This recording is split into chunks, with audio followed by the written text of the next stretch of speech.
Question number 9 है कि भारत में पशुपालन एवं कृषि के प्राचीनतम साक्ष्य प्राप्त हुए हैं। ऑप्शन ए है अंजीरा से, ऑप्शन बी है दम्ब सदात से, ऑप्शन सी है किली गुल मोहम्मद से और ऑप्शन डी है मेहरगढ़ से। तो अगर हम पशुपालन और कृषि के प्राचीनतम साक्ष्य की बात करें तो पशुपालन और कृषि के प्राचीनतम साक्ष्य हमें मेहरगढ़ से प्राप्त हुए हैं। मेहरगढ़ से हमें 7000 ईसा पूर्व के मध्य के मानव के बसने के साक्ष्य मिलते हैं। अगर हम नए खोजों की बात करें तो उत्तर प्रदेश में संत कबीर नगर जिले में अगर हम नई खोजों की बात करें तो उत्तर प्रदेश के संत कबीर नगर जिले में लहुरा देव से हमें कृषि के प्राचीनतम साक्ष्य प्राप्त हुए हैं। लहुरा देव से हमें कृषि का प्राचीनतम साक्ष्य प्राप्त हुआ है। तो अगर ऑप्शन में मेहरगढ़ और लहुरा देव दोनों हो और कृषि का प्राचीनतम साक्ष्य पूछे तब हम लहुरा देव के साथ जाएंगे, न कि मेहरगढ़ के साथ। अगर हम चावल के प्राचीनतम, मेहरगढ़ से हमें गेहूं के प्राचीनतम साक्ष्य मिले हैं। और अगर हम चावल के प्राचीनतम साक्ष्य की बात करें तो वो हमें कोल्डिहवा से मिलता है। कोल्डिहवा प्रयागराज जिले में है, बेलन नदी घाटी में। तो कोल्डिहवा से चावल का प्राचीनतम साक्ष्य मिला है, मेहरगढ़ से गेहूं के प्राचीनतम साक्ष्य मिले हैं और लहुरा देव जो कि संत कबीर नगर जिले में उत्तर प्रदेश से, वहां से नए खोजों के अनुसार कृषि का प्राचीनतम साक्ष्य में प्राप्त होता है। और अगर हम मेहरगढ़ की बात करें तो मेहरगढ़ पाकिस्तान के बलूचिस्तान प्रांत में स्थित है। क्वेश्चन नंबर 10 है। क्वेश्चन नंबर 10 है कि निम्नलिखित में से कौन सा हड़प्पा कालीन स्थल गुजरात में स्थित है। ये क्वेश्चन हम लोग पहले भी देखे थे और यहाँ पे ऑप्शन है ए लोथल, ऑप्शन बी है निम्नलिखित में से कौन सा हड़प्पा कालीन स्थल गुजरात में स्थित है। ऑप्शन ए है लोथल, ऑप्शन बी है डाबरकोट, ऑप्शन सी है कालीबंगा और ऑप्शन डी है राखीगढ़ी। तो ये क्वेश्चन बिहार पीसीएस में 2022 में पूछा गया है और इस क्वेश्चन को हम लोगों ने पहले भी देखा था कि इसको पहले भी पूछा गया था। ये बहुत इंपॉर्टेंट क्वेश्चन है। लोथल जो है, तो जो दिए गए ऑप्शन हैं इसमें से लोथल आपके गुजरात में स्थित है। लोथल गुजरात में भोगवा नदी के किनारे स्थित एक बंदरगाह नगर है और यहाँ से हमें बंदरगाह नगर है। लोथल गुजरात के अहमदाबाद जिले में भोगवा नदी के किनारे स्थित एक बंदरगाह शहर है। क्वेश्चन नंबर 11 है निम्नलिखित में से किस हड़प्पन नगर से जुटे हुए खेतों के साक्ष्य प्राप्त हुए हैं। तो ऑप्शन ए है कालीबंगा, ऑप्शन बी है धौलावीरा, ऑप्शन सी है मोहनजोदड़ो, ऑप्शन डी है लोथल।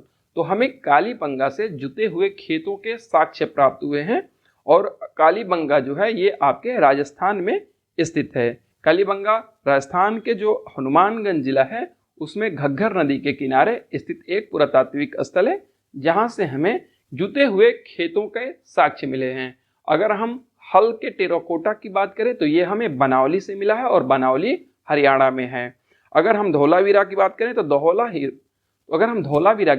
धौलावीरा से हड़प्पा लिपि के बड़े आकार के 10 चिन्हों वाला एक अगर हम धौलावीरा की बात करें तो धौलावीरा से हड़प्पा लिपि के 10 चिन्हों वाला एक शिलालेख मिला है, लेकिन ये शिलालेख अभी तक पढ़ा नहीं जा सका है और यहाँ पे चित्रलिपि का प्रयोग करते हुए अपनी बातों को हड़प्पावासी रखे हैं। और अगर हम चित्रलिपि का प्रयोग करते हुए हड़प्पावासी अपनी बात को रखे हैं। बनावली के बारे में हमने पहले ही बात किया, तो बनावली से हमें जो है हल का टेराकोटा बनाया हल की प्रतिकृति प्राप्त हुई है। ये जो क्वेश्चन पूछा गया है ये बीपीएससी में 2020 में पूछा गया है।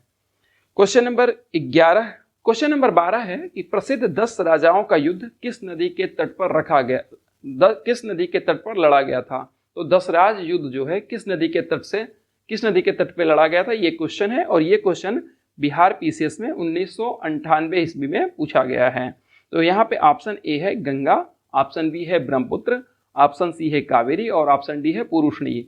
तो 10 राजाओं का युद्ध पुरुषणी नदी के तट पे लड़ा गया था और पुरुषणी को रावी नदी के नाम से पहचाना जाता है।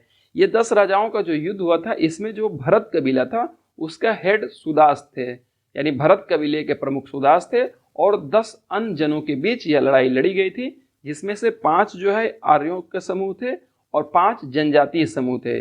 इन आर्य और जनजातीय समूह का जो हेड था वो विश्वामित्र थे। तो ये आर्य और जनजातीय समूह के जो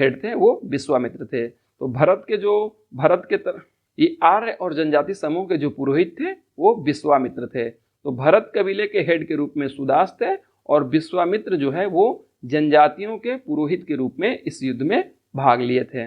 अगला क्वेश्चन है कि ऋग्वेद का कौन सा मंडल पूर्णतः सोम को समर्पित है।